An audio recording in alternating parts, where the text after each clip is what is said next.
Hi, my name is Mac Reed.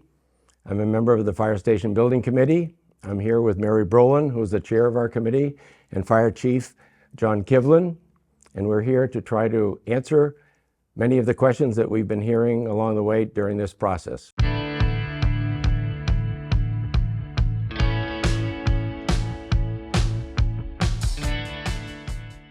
Mary, how is the building committee selecting a site? We're currently studying two sites, 502 Mass Ave, which is the current site, and 72 Stowe Road, to determine which is the most appropriate. Our Fire Station Building Committee has been working with Vertex, our owner's project manager, and our Contact Architecture to help us develop a score sheet. And we're going to use that score sheet to help us determine the best features of each site. The score sheet has 14 factors that we're assessing, and we're going to score these based on information that we get from Vertex, Context, and their consultants. So engineering reports, traffic studies, assessments of sustainability, things like that. And then we're going to use the data from that to score the matrix and guide our selection. The criteria in the matrix include things like total conceptual cost, how well the conceptual design can meet the programming needs of the fire station and the operations within the fire station, the abutter impact, and sustainability. In total, as I mentioned, there's 14 items that we're assessing, and then this will help us determine the site. So the matrix is available on our website if you want to see it. And on March 13th, we started scoring the matrix. On March 20th, we'll finish scoring the matrix and then use that to guide our decision in selecting a site. Chief, will the new fire station impact traffic on either Mass Avenue or Stowe Road?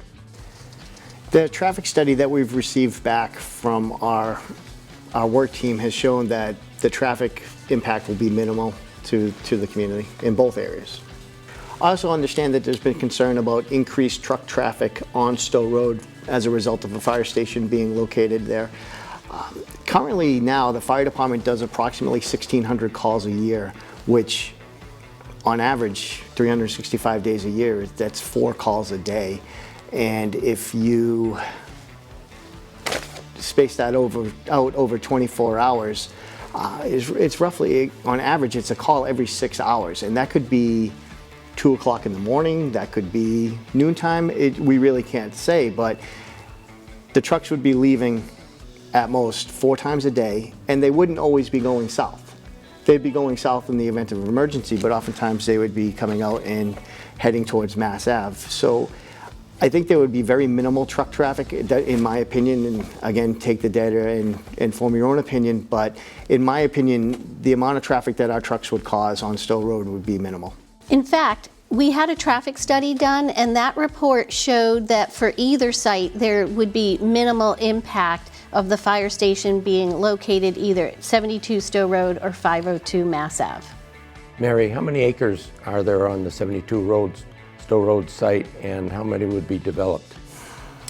If we select the 72 Stowe Road, we would develop about 3 acres of the 11-acre lot. About 2 acres of that would be for the facility and the parking, and then an additional acre for things like the septic field and the wells. Chief, are there any mandates that require your trucks to use their lights and sirens every time they leave the station?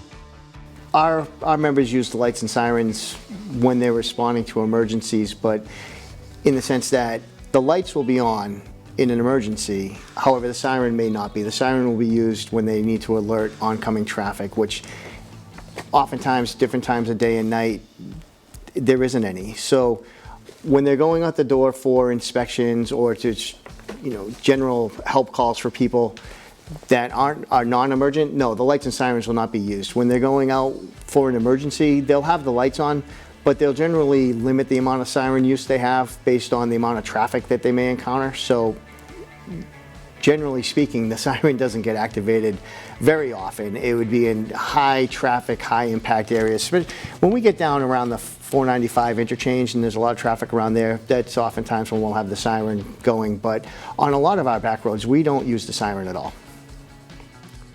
Thank you for tuning in. Click on the subscribe button so you can find out the next time a new video will appear.